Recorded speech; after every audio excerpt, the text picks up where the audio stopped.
Homegrown Adventures. Thought I'd do this little video on the mods I did on this DRZ I just bought a few months ago. It's a 2007. It only had 2,800 miles on it. It was a no-brainer.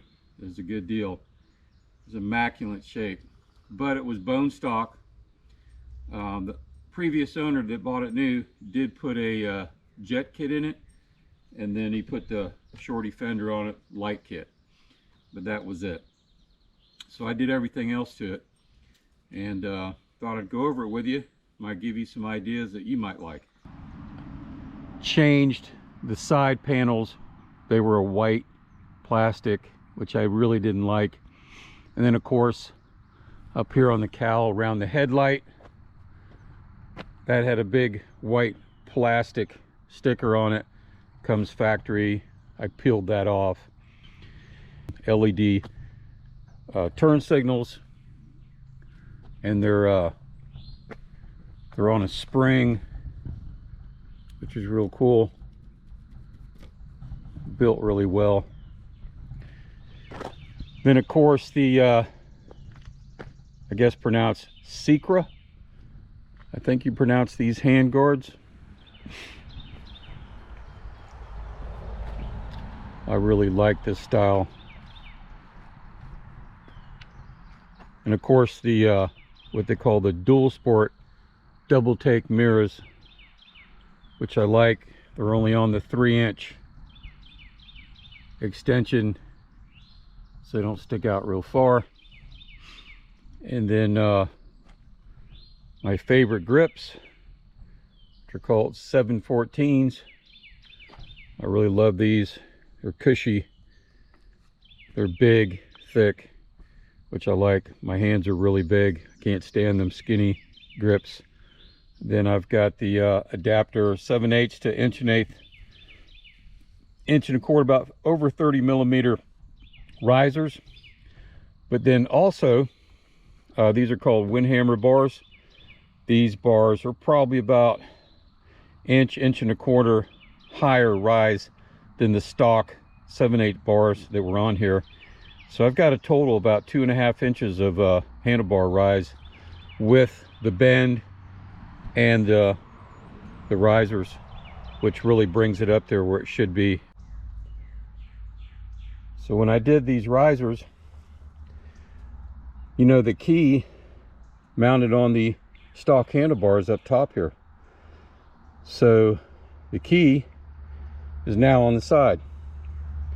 So the plate, the holes on the factory plate for that key holder didn't line up with these two bolts.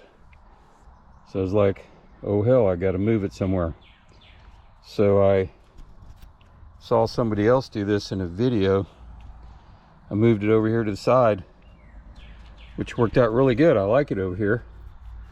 I did have to drill a hole to line up these triple tree bolts. There's the original bolt. So after drilling this one extra hole, it stood up really nice, and it's kind of hid in there. I like it. This is my XT, Sumo XT that goes on here, my GPS. I found this company that has this mount. I think it's also CNC. Mounts on 1 1/8, swivels around, and then this mount goes on it. You can undo the two bolts, move it back and forth, and I've got it hard wired to the battery. Works out really good. I've had it on there. I can still see the speedo and everything that's going on there. And then we swing around here. Of course, we got some radiator guards, JP Engineering, and then we've got, oh, you can't probably see them from this camera. I've got the little MJS billet clutch and brake control, which I like. They're like 1 inch shorter than stock. And then of course the seat concepts This is the extra large stock height, but a whole lot wider, a lot more comfortable. And then let me swing down here. I've got a cam chain manual tensioner. I put that on. It's real simple to adjust. Get the motor or the chains quiet. And it's nice, you can do it manually. Swinging down to the Tusk aluminum skid plate. I really like this skid plate. Plus where I live is really rocky, so I like the aluminum plate. Got this JFG Racing brake pedal, and it's adjustable, which I like. I got size 13 feet, so I can adjust it out, away from me, adjust it in. And so you got a middle adjustment, which it's on now. And it's spring loaded. Foot's a little bit bigger. Really like it. And then we got the Warp 9 adventure pegs. These things are huge. They stick out like 4.5, 5 inches. But I like that. Some people don't. It's got these screw-in cleats. I have them on the outside and inside. I don't have them in the middle. But it's your option to put all the cleats back in or take them out. Like the big pegs.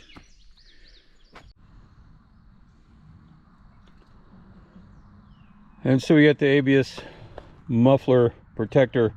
It's a rubber piece that goes around, zip ties on. Keeps you from burning your leg if it fell on you, I guess. Stock exhaust. Let me see what else going on this side of the bike. Besides the rear fender rack. Sorry, I can't remember who made this. But they made one that's 2 inches longer, and this is the Supermoto one. It's 2 inches shorter than the other one they advertised, and 2 mounts into the fender which go through the frame, and then these 2 mounts are for the original Suzuki little tool bag that comes with the bike. And then we'll come around to this side, and I've got a LED brake light, because the brake light itself is not very bright. And then again, these are called hammer lead turn signals. That's the name of the company. Love these things. They're on a spring and they're built really good. They're super bright. Then over here, I did change the rear sprocket from a 42 to 46, and which is, to me, that was enough change. It was good. But for single track and really riding slow over rough terrain, I put a 14th tooth from the 15th tooth, dropped that down, and that really geared it down. So highway speeds are a lot slower, but doing slow technical stuff worked out really good, because this being a 5-speed transmission, the gears are spread apart pretty far.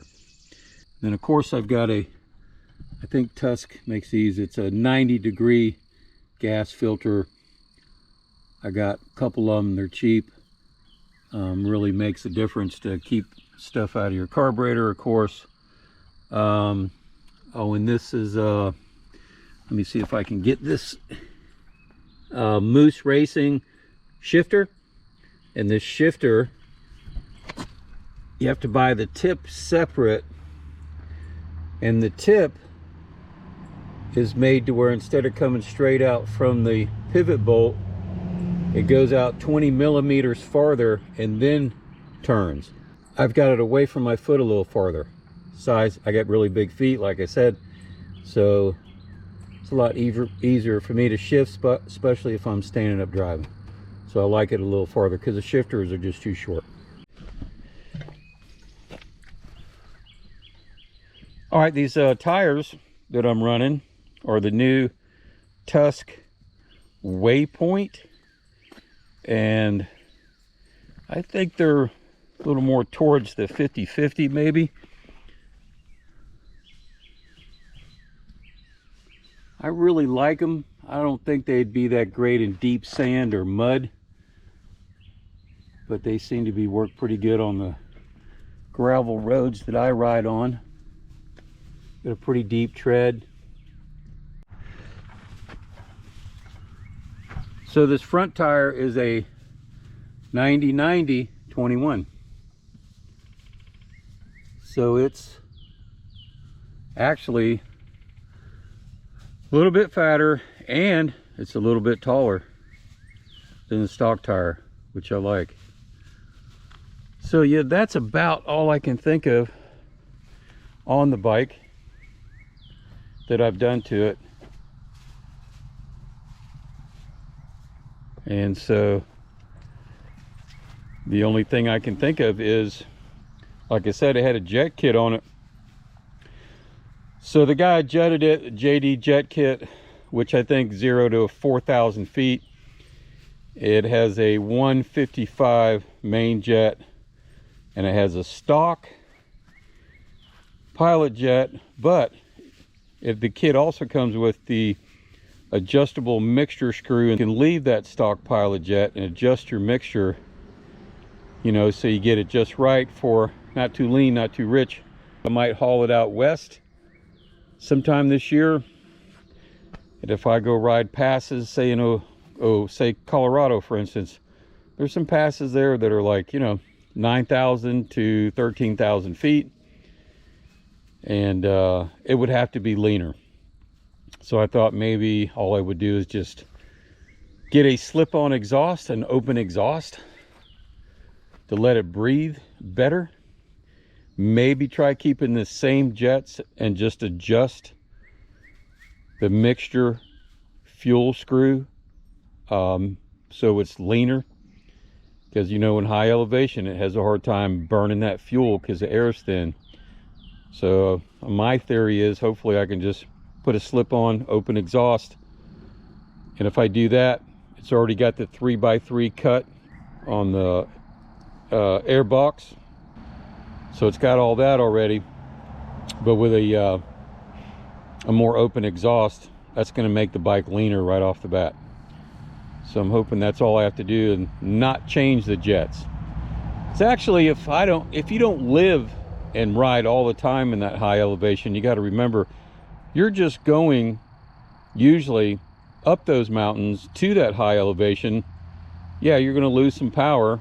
You still want the bike to run halfway decent, but you're going to go back down, and you're going to be back down to lower elevation. Just trying to keep from being a pain in the butt and having to get into the carburetor and change jets. So thought I'd try that. One last little thing, my brake rotor cover. It's an aluminum one. I think it's made from CNC. But that's it. So yeah, I thought I'd just throw this out there. I thought it was a good combination of everything, and the bike does, you know, run really good, especially with the change of sprockets, of course. So that's it for all I can tell you. So Homegrown Adventures over and out. See you.